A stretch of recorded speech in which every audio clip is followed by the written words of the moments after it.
What do biologists do with the information gathered during wildlife population surveys?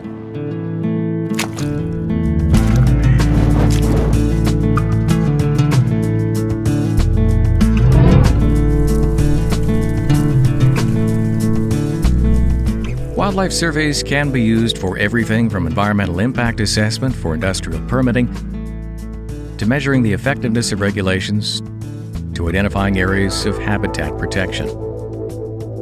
Each survey also helps us continue to refine and improve our survey methods. But the primary use of the survey data is to inform harvest management of hunted wildlife species. Wildlife is managed on the principle of conservation first, then meeting the sustenance and ceremonial rights of First Nations, and then licensed hunting opportunities. Data from surveys enables us to make science-based management decisions to ensure that hunting remains sustainable.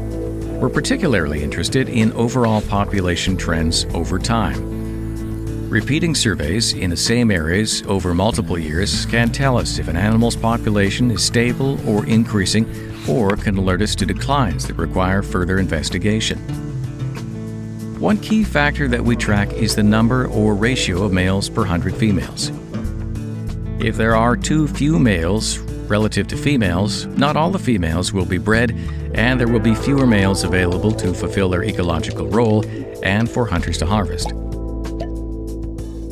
For moose, we try to maintain a minimum of 30 bulls to 100 cows in areas with higher density populations and 50 bulls to 100 cows for low density populations.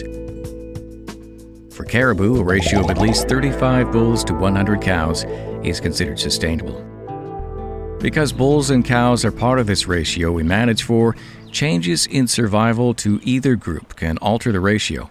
High rates of female mortality from hunting or other causes can have a negative impact on the sustainability of the population.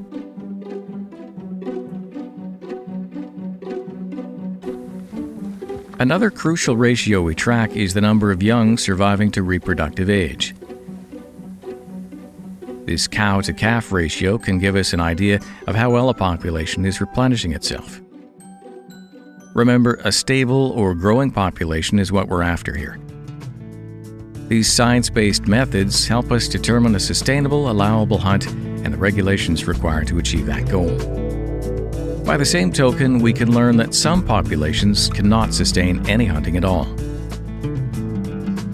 Because each area is unique and has different challenges, there's no one-size-fits-all management strategy.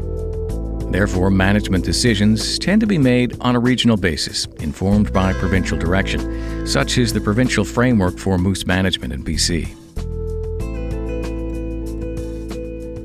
For biologists, policymakers, First Nations, and hunters, wildlife surveys remain our best tool for understanding the ebb and flow of wildlife populations and ensuring a sustainable harvest for generations to come. If you'd like to access survey reports, please follow the link in the description below.